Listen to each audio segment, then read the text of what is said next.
우리가 세상을 살다 보면 특히 예수를 믿는 사람들은 억울하고 불공평한 일을 많이 당하게 됩니다. 왜냐하면 예수 믿는 그것이 세상 사람들에게는 공격하기에 유리한 그런 약점이 되기 때문에 그렇습니다. 그래서 예수 믿는 사람들은 예수 믿는다는 그 믿음 때문에 또 예수님을 사랑하는 그런 성도라는 확신 때문에 억울한 일을 당하고 또 오해를 받고 누명을 써도 거기에 대해서 제대로 대처도 못하고 그냥 소가리를 하고 힘들게 어려움을 다 겪는 경우가 많습니다. 그런데 그런 일은 비단 예수님 믿는 사람만 겪는 게 아니라 오늘 예수님도 아무 죄 없으신 하나님의 아들이 정말 인간들, 죄 많은 인간들에 의해 거짓말 잘하고 못되고 나쁜 죄성으로 물들어 있는 그런 인간들에게 붙잡히셨고 그리고 결박당한 채 이리저리 끌려다니는 정말 상상할 수 없는 그런 억울한 일을 당하시는 것을 볼 수가 있습니다. 요셉은 오해를 받아 애굽에 팔렸고 강간범이 아닌데도 억울하게 누명을 써서 노예가 되어가지고 제 감옥에 들어가서도 죄수를 뒷바라지 않은 노예 중에 가장 밑바닥에 노예가 되는 것을 보게 됩니다. 그럼에도 불구하고 이 요셉은 한 번도 깨끗한 양심을 하나님 앞에서 저버리지 않았습니다. 그리고 자기가 맡은 일에 최선을 다했고 그리고 결국은 그 깨끗한 양심을 지켜서 하나님을 생각하고 모든 고초를 참은 이 요셉을 하나님은 결국 감옥에서 나오게 하셨고 애굽의 총리가 되게 하신 것을 볼 수 있습니다.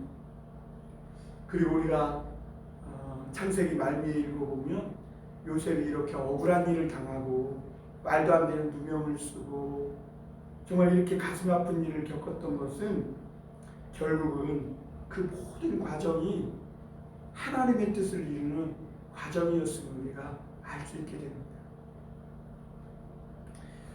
오늘 말씀을 우리가 읽은 바와 같이 요셉보다 더 억울한 일을 겪은 분이 예수님이고 또 누명 쓰고 오해를 받아서 죽음의 자리에 이른 분도 예수님이십니다.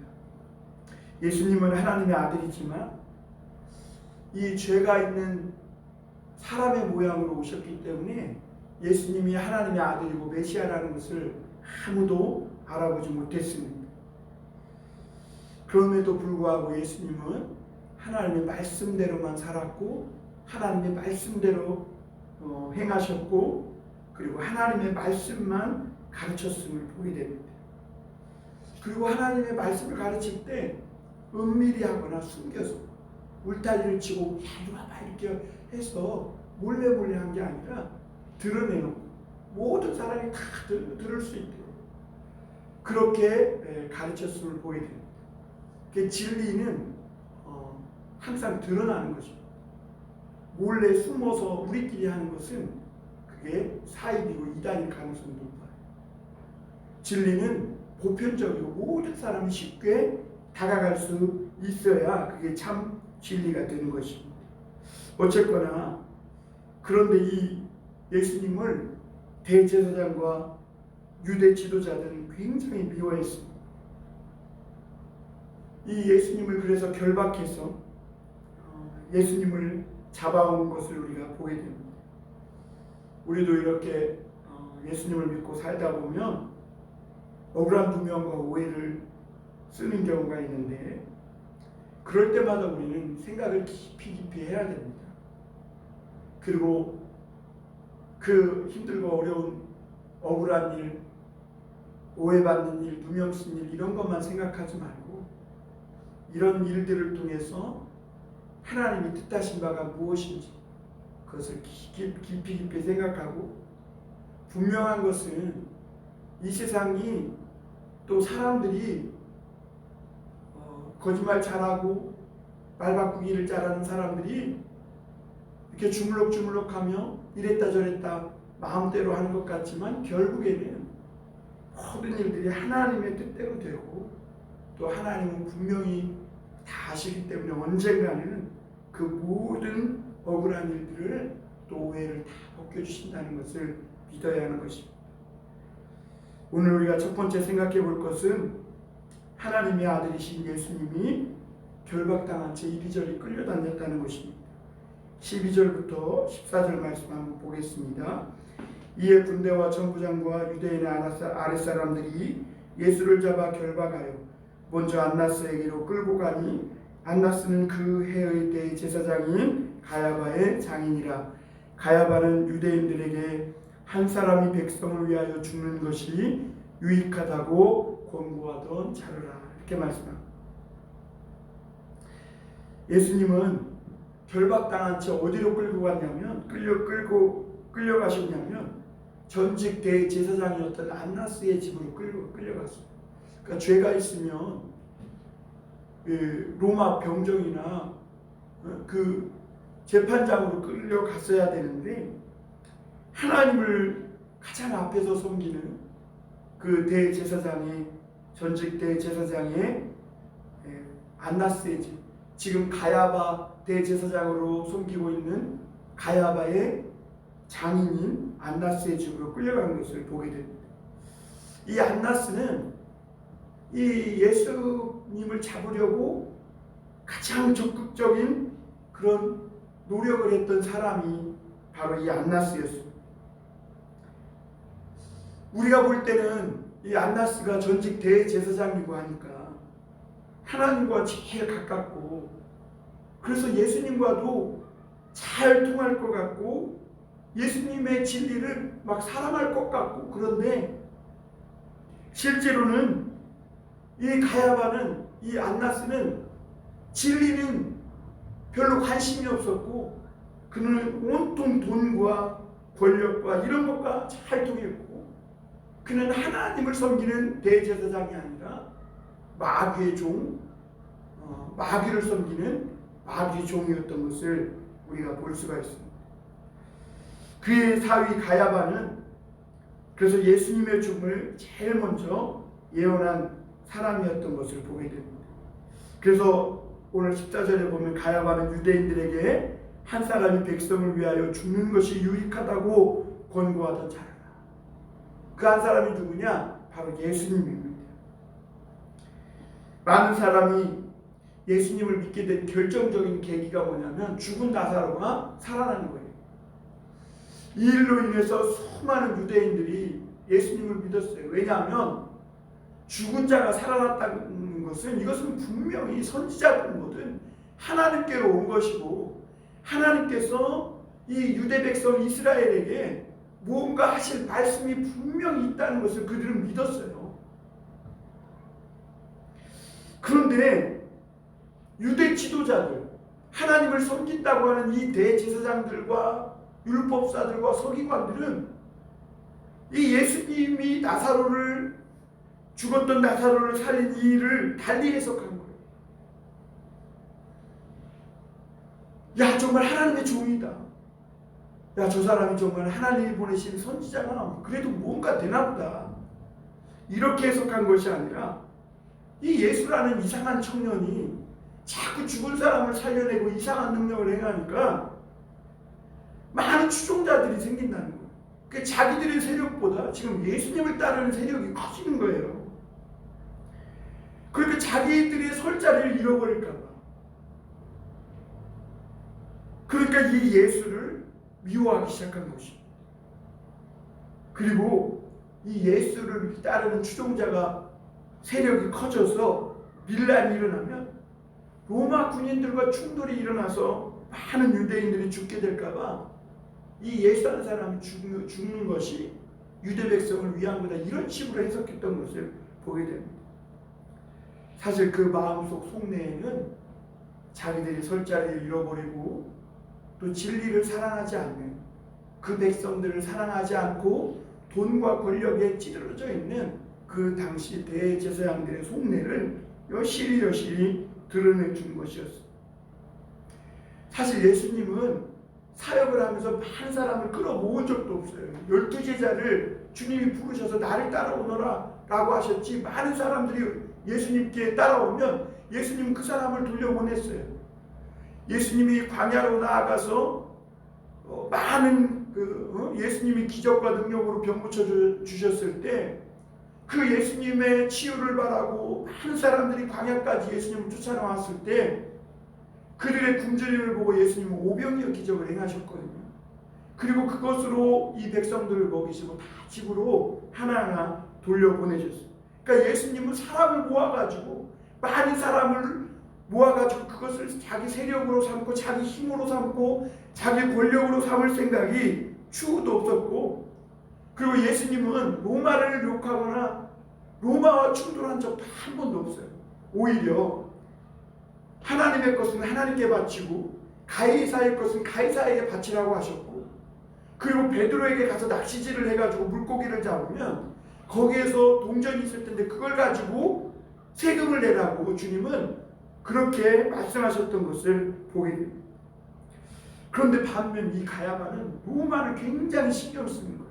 왜냐하면 로마가 그들의 권력을 지켜주고 로마가 그들의 뒷배를 봐줬기 때문에 어떻게든지 이 로마의 심사, 비위를 거스르지 않으려고 굉장히 노력했던 것을 보게 됩니다. 그래서 자꾸 많은 사람이 모이면 로마가 싫어하니까. 왜냐하면 그 당시에 이 로마의 지배에서부터 벗어나고자 하는 그런 어떤 사람들이 자꾸 모여가지고 그 반동을 일으켰던, 혁명을 일으켰던 그런 과거 전력이 많이 있거든요.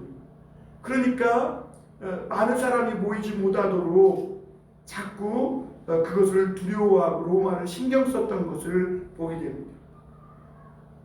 그러면 어떻게 해야 되느냐? 이 예수 한 사람을 죽여야 된다는 거예요. 죄도 없지만 또 죄도 찾을 수도 없지만 이 사람에게 뭔가 죄를 찾아내가지고 이 모든 일들을 끝내야 한다, 이렇게 생각한 거예요. 그래서 요한복음 우리 11장 한번 가보겠습니다. 좀 앞으로 넘겨서 우리 요한복음 11장 49절에서 50절입니다. 한번 읽어드리겠습니다. 그 중에 한 사람, 그 해의 대제사장인 가야바가 그들에게 말하되 너희가 아무것도 알지 못하는도다. 한 사람이 백성을 위하여 죽어서 온 민족이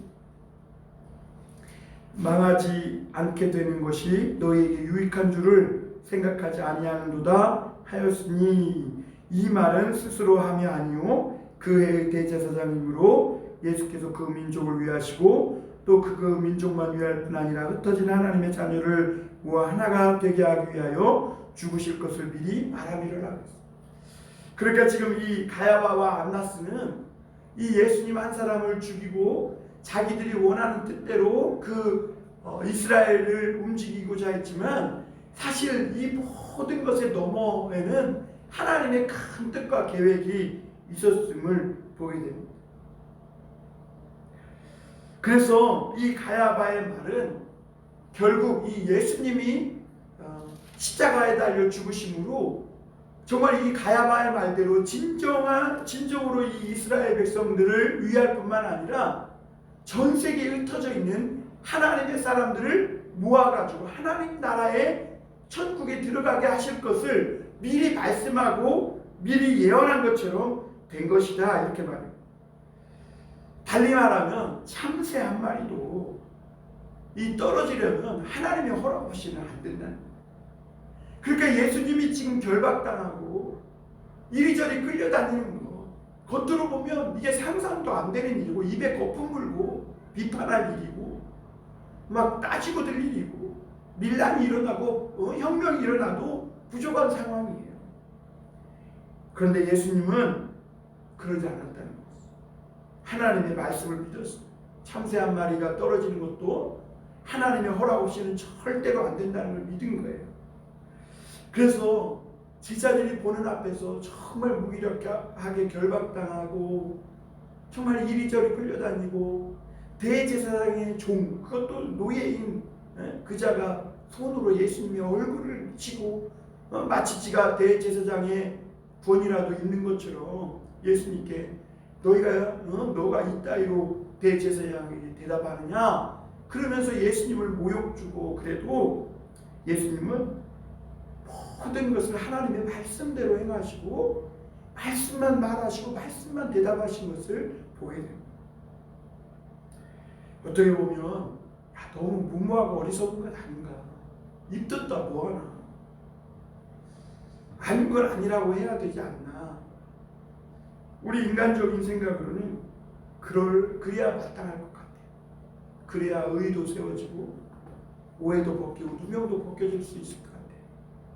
그런데 여러분, 사람이 현실에서 살아가다가 그런 일을 당했을 때 자꾸 말을 내보면요, 말이라는 것은 교묘하게 자꾸 변질되고 눈덩이처럼 거짓말같이 불어나서 말을 하면 할수록 오히려 누명이 벗겨지는 게 아니라 더 많은 오해가 쓰여지게 되었어요. 그러니까 예수님은 그걸 아신 거예요. 그래서 하나님의 말씀만 하신 거예요. 말씀만 붙든 거고 말씀대로만 행하신 거예요. 그러니까 결국 어떻게 된 거예요? 하나님의 뜻대로 된 거예요. 본인이 결박당하고 모욕당하고 십자가에 못 박혀 죽으셨지만, 그래서 마귀가 승리한 것 같고 예수님을 결박당한 채 이리저리 끌고 다니며 모욕 준 가야바 안나스가 이긴 것 같지만 결국 이 모든 것은 다 뭐예요? 하나님의 뜻대로 된 것뿐이라는 거예요. 하나님의 아들 예수는 아무 죄가 없지만 죄인으로 누명쓰고 결박당한 채 끌려가셨어요. 예수님도 삼손처럼 불탄 실을 끊듯이 끊을 수 있는 힘이 있어요. 그리고 예수님도 턱뼈가 아니라 그냥 말 한마디로 하늘의 12천사를 불러가지고 다 죽일 권세가 있어요. 우리는 없지만. 그럼에도 예수님은 너희가 찾는 내가 그니라 이렇게 말해요. 겟세마네 동산 우리 지난주 봤죠. 기도론 시내 건너편에 올라가서 제자들과 함께 기도하실 때 대제사장과 그 무리들이 보낸 많은 사람들이 이 무기를 가지고 예수님을 찾으러 온 거죠. 근데 그 동산의 진흙 같은 어둠 속에 그 보이나요? 안 보이지. 횃불을 들긴 들었지만 그 아주 비치지도 않는 그 횃불 하나 들고 예수님을 잡으려니까 안 보이잖아요. 그러니까 예수님이 먼저 너희가 찾는 사람이 누구냐? 나사렛 예수라. 그러니까 예수님이 도망친 게 아니라 내가 그니라. 스스로 결박당하신 거예요. 자기 한 사람이 생명의 묶임으로 인해서 수많은 사람에게 자유를 준 거예요. 그것을 주님은 스스로 선택하신 거예요.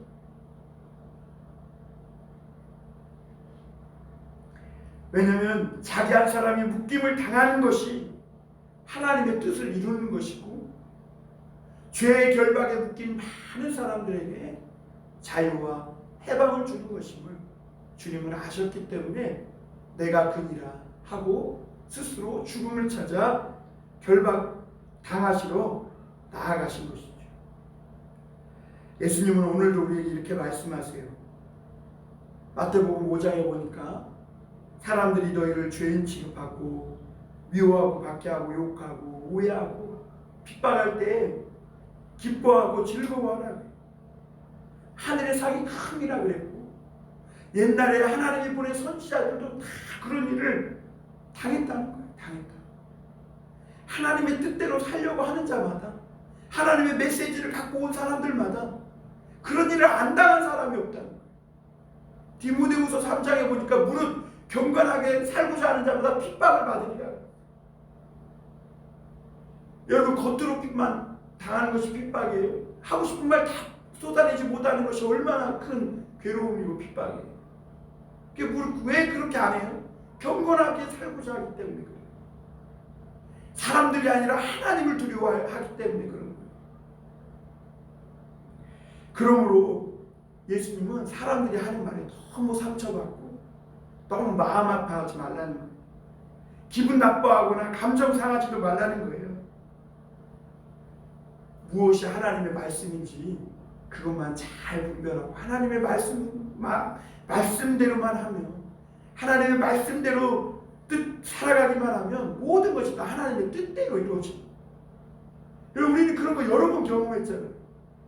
그때 당시에 막 내가 다 못 갚아준 게 한이 됐는데 나중에 보니까 하나님 다 갚으셨어. 그런데도 우리가 또 똑같은 일을 당하면 내가 막 그걸 못 갚아줘가지고 기회를 놓친 적이 많아요.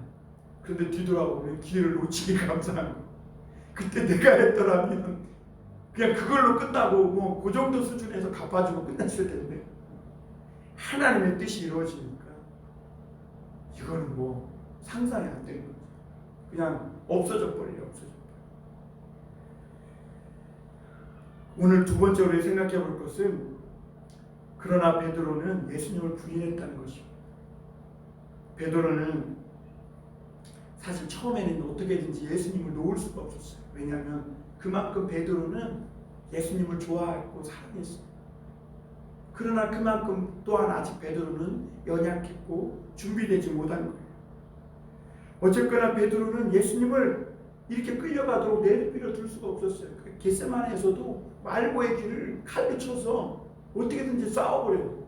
그것이 마지막으로 예수님을 위해서 자기가 어떤 충성되다는 어떤 믿음의 표를 내는 거라고 생각하고 그렇게 한 거예요.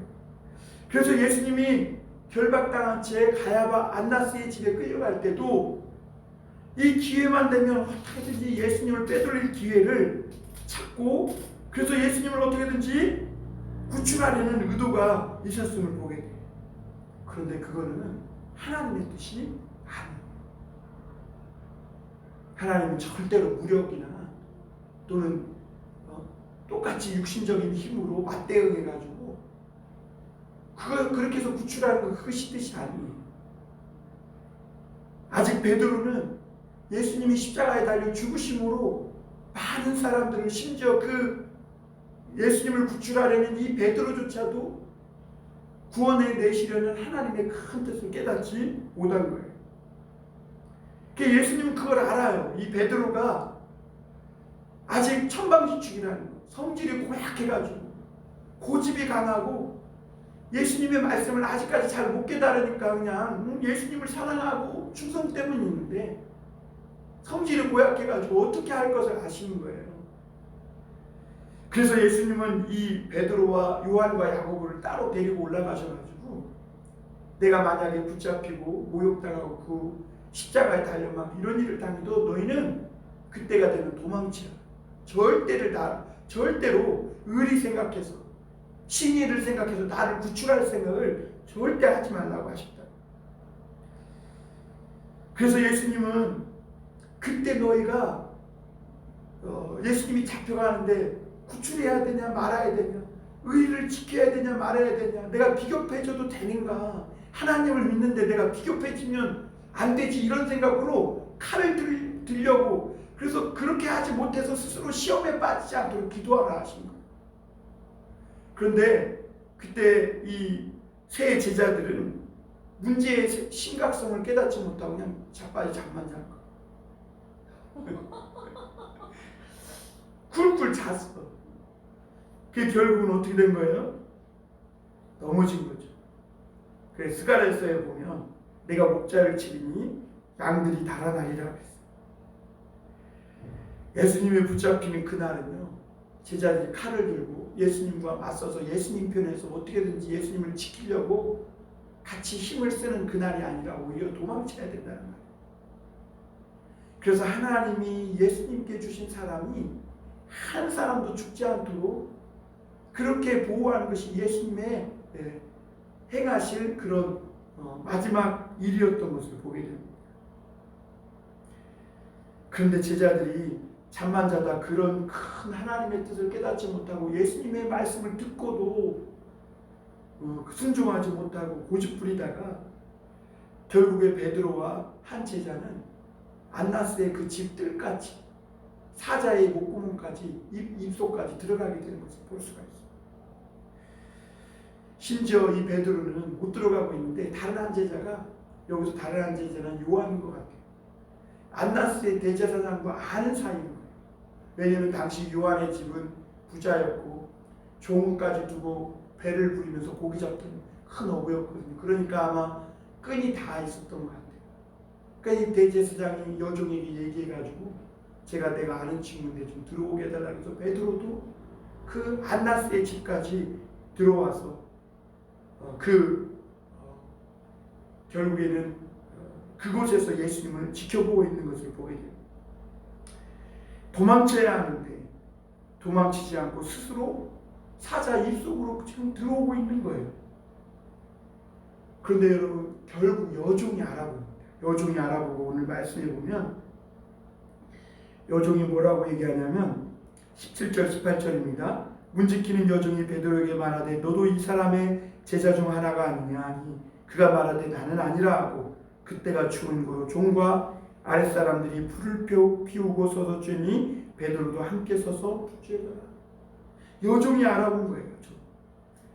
그런데 베드로는요, 너도 그 예수님과 함께 다니던 그 제자 중 하나지. 그러니까 바로 아니라고. 나는 아니라. 그동안 예수님을 지키고 예수님 편에 서서 어떻게든지 해보겠다고 했던 마음은 어느새 온데간데였고 위급함이 갑자기 몰려오자 나는 아니라고 즉시 반응하는 것을 보게 됩니다. 나는 아니라고 해놓고 베드로의 마음은 얼마나 서늘했을까. 당시 날이 추워서 숯불 앞에 불을 쬐고 있었지만 그 비료한 여종 앞에서 나는 예수님과 하는 사이가 아니라, 나는 아니라, 예수님은 내가 그니라 그랬는데 예수님과 달리 베드로는 나는 아니라 이래놓고 자기 마음속에 몰려들어오는 이 쌀쌀함, 이 추위를 견딜 수가 없는 것이죠. 그래서 숯불 앞에 불을 쬐면서도 떨리는 몸을 추스릴 수가 없는 겁니다. 나중에 요한복음 21장에 보면 예수님이 숯불을 피워놓고 베드로를 다시 부르세요. 그 숯불을 볼 때 베드로가 예수님을 부인하고 숯불 앞에 서서 그 마음을 추스려 보지만 추스려지지 않았던 그때의 트라우마가 생각났겠죠. 하나님이 예수님을 부인하고 차가워진 냉랭해진 그의 마음을 다시 대표해 주시려고 숯불 앞으로 숯불을 피워놓고 제자들을 부르신 것이죠. 예수님은 내가 그니라, 그리고 이 제자들을, 이 사람들을 보내줘라 이렇게 얘기하는데 베드로는 나는 아니라고 그렇게 말합니다. 베드로는 예수와 함께 다니던 자가 아니냐라는 질문에 계속해서 아니라 세 번이나 부인합니다. 오늘 17절 18절뿐만 아니라 25절 27절도 보면 그 나와요. 한번 볼까요? 시몬 베드로가 서서 불을 쬐더니 사람들이 묻되 너도 그 제자 중 하나가 아니냐? 베드로가 부인하여 이르되 나는 아니라 하니 대제사장의 종 하나는 베드로에게 귀를 잘린 사람이 친척이라 이르되 내가 그 사람과 함께 동산에 있는 것을 내가 보지 아니하였느냐? 이에 베드로가 또 부인하니 닭이 울더라. 여기서 이에 베드로가 또 부인하니 그럴 때 여기서 이에는 즉시라는 뜻이에요. 곧이라는 뜻이에요. 예수님이 갈릴리 어부들을 제자로 부를 때 이 베드로는 배와 그물을 버려두고 즉시 이 예수님을 따랐어요. 그러나 오늘 그 한 종의 질문에, 물음에 즉시 예수님을 부인해요. 즉시 곧 예수님을 부인해요. 그러자 즉시 닭이 울어요. 예수님께서 나는 주님을 위해 죽는 데까지 가겠다고 했던 베드로에게 네가 닭 얼기 전에 3번 나를 부인하리라 했던 그 말씀대로 그 베드로가 나는 아니라고 즉시 부인하자 닭이 울은 것이죠.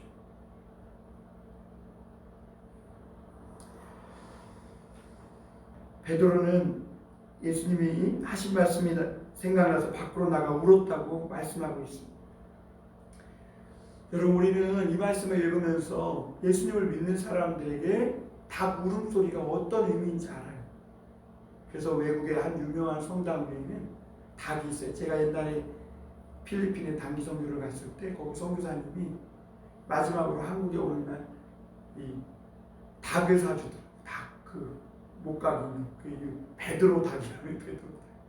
항상 이 베드로 닭을 생각하며 살라는 거예요. 이 베드로의 닭 울음소리는 우리가 예수님을 배신하고 또 우리 안에 있는 죄성을 깨우는 그런 울음소리죠.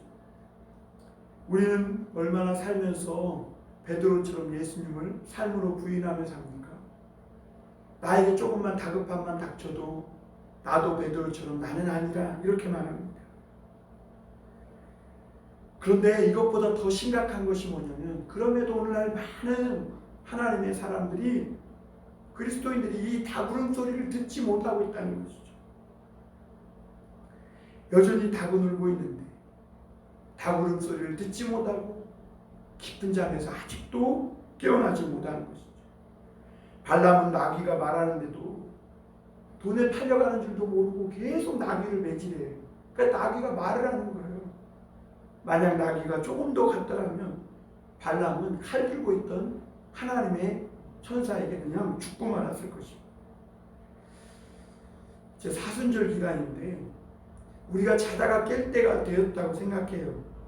우리의 마음을 고쳐먹고 허리를 돌리고 내가 하나님이 기뻐하시지 않았던 행동들을 끊고 하나님이 뜻이 무엇인지, 또 우리가 당한 일들을 생각하면서 그 모든 일 속에서 하나님의 뜻대로 이루어지도록 하나님 말씀대로만 행하고 하나님의 말씀만 말하는 것, 이것을 회복해야 된다고 생각합니다. 지금도 여전히 이 베드로의 닭 울음소리는 울려 퍼지고 있는데, 이 울음소리는 바로 우리 영혼을 깨우시는 하나님의 음성이라는 것을 알고 들을 수 있는 귀가 열려야 합니다. 우리 마지막으로 한 가지 더 볼 것은, 예수님은 불공정한 재판을 받으셨다는 것. 사람이 억울하고 누명을 쓰고 오해를 받더라도 재판이라도 받아서 내가 명백하게 죄가 없다는 것을 밝혀지면 그래도 괜찮을 거예요. 그런데 예수님은 재판조차도 불공정한 재판을 받았습니다. 이미 결론을 내놓고 예수님을 재판을 한 것이죠. 안나스의 관심은 진리에 있지 않아요. 그래서 안나스가 예수님께 물은 것이 뭐냐면, 너 제자가 누구냐? 또 무엇을 가르쳤느냐? 이렇게 물어요. 우리 19절 보죠. 대제사장이 예수에게 그의 제자들과 그의 교훈에 대해 물으니 이렇게 말해요. 너 제자들이 누군지, 세력이 얼마나 되는지, 또 네가 뭘 교훈했는지를 질문하는 거예요. 그러니까 이 대제사장의 관심은 진리에 있지 않아요. 규모, 숫자에 관심이 있는 거예요. 네 세력이 얼마나 되느냐 하는 거죠. 규모에 관심이 있지 진리에 관심이 없어요. 어떤 평신도가 이런 말을 했다는 거예요. 조금 목사님들에게 안타까운 것이 뭐냐면, 이런 표현이거든요. 불교에서 큰 스님은 정말 불경을 열심히 공부하고 정말 수행을 많이 하고 깊이 자신을 성찰한 생각을 많이 하는 이런 분을 큰 스님이라고 그러는데, 기독교에서는 사람만 많으면 큰 목사라고 그런다. 정신이 큰 사람, 하나님의 말씀을 크게 여기는 사람이 큰 목사가 아니라 사람만 많이 모이고 교회만 큰 건물 갖고 있으면 큰 목사라고 말한다는 거예요. 이게 한번 생각해 볼 말씀이에요. 그게. 사실 그렇지 않은 큰 목사님들이 많죠. 작은 교회에서 몇 사람 모이지 않지. 정신이 큰, 예수님의 큰 정신을 갖고 세상을 하나님의 말씀으로 세상과 싸워 이기고 있는 큰 목사님들이 많죠. 그런데 이 대제사장은 하나님을 섬기는 제사장인데도 진리에 관심이 없어요. 규모, 숫자, 예수님을 따르는 세력이 얼마나 되는가, 그거에 관심이 있는 거예요. 그리고 어떻게든지 네가 뭔 교훈을 했냐, 요걸 트집 잡아가지고 예수님을 없애려고 하는데 온통 관심이 있는 거예요. 왜냐하면 저가 없어져야 자기의 세력이 더 커질 수 있다고 생각했기 때문에. 19절부터 20절에서부터 보면, 20절, 21절을 보면 예수님이 그 대제사장의 질문에 이렇게 말합니다. 예수께서 대답하시되 내가 드러내놓고 세상에 말하였노라. 모든 유대인들이 모이는 회당과 성전에서 항상 가르쳤고 은밀하게는 아무것도 말하지 아니하였거늘 어찌하여 내게 묻느냐. 내가 무슨 말을 하였는지 들은 자들에게 물어보라. 그들이 내가 하던 말을 아느니라. 그러니까 예수님은 자신이 은밀하게 하거나 숨긴 일이 없다는 거예요. 모든 유대인들이 모이는 성전과 또 회당에서 다 가르치고 얘기했다는 거예요. 드러내놓고 얘기했다는 거예요. 그런데 어찌 내게 왜 또 묻느냐는 거예요. 그들에게 한번 물어보라는 거예요. 진리는 이토록 숨길 수 없는 것입니다. 그러니까 우리가 미혹에 빠지지 않으려면 모든 사람에게 울려 퍼지는 이 진리를 잘 들어요. 하나님은요 정말 우리 인간에게 필요하고 귀한 것은 흔하게 만들어 놓으셨다. 누구나 쉽게 가까이 있게 하신 거예요.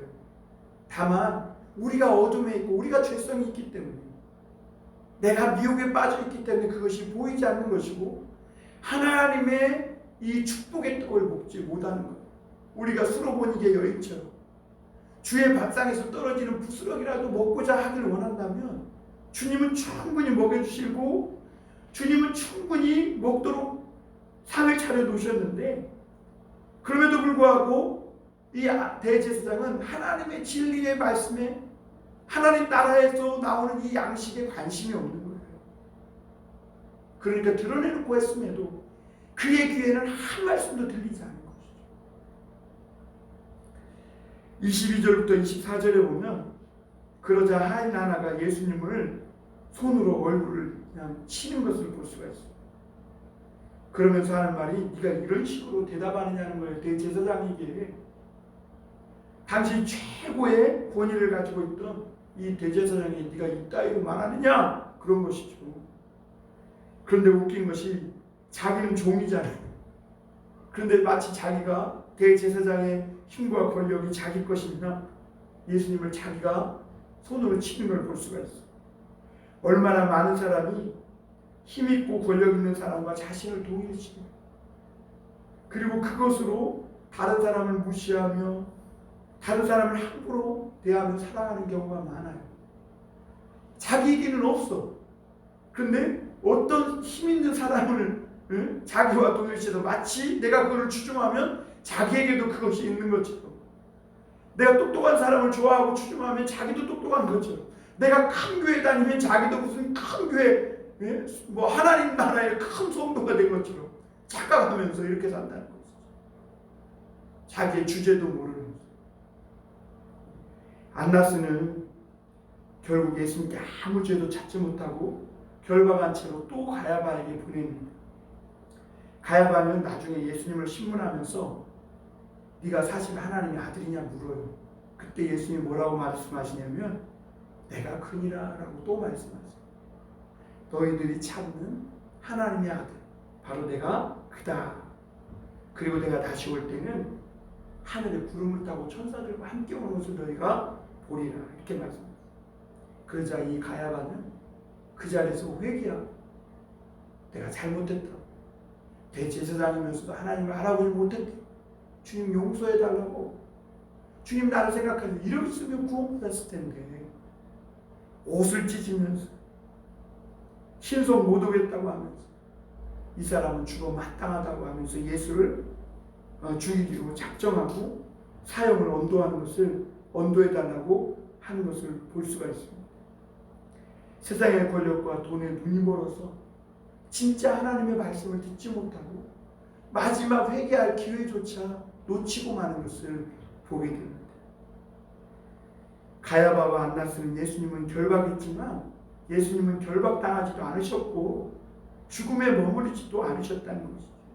예수님은 다시 살아나셨고 그 모든 죽음과 사망의 권세를 깨뜨리시고 다시 묶여있던 모든 죄에 묶여있던 하나님의 사람들에게 참 자유와 구원의 기쁨을 주신 진정한 하나님의 아들이셨음을 보게 됩니다. 오늘 사랑하는 성도들이 믿음의 사람들이 혼란스러운 세상에 휩쓸려 살 필요가 없어요. 억울하고 오해를 받아도 일일이 그거 다 밝혀내려고 할 필요도 없다는 거예요. 주님께서 다 아시고 갚아주신다. 그렇지 않더라도 결국은 하나님의 뜻대로 된다는 거예요. 이 말씀만 믿고 살면 돼요. 말씀만 믿고 말씀대로만 살면 돼요. 그러면 하나님이 그 모든 과정을 하나님의 뜻대로 인도하신다는 것이죠. 그리고 말씀대로 우리에게 이루어진다.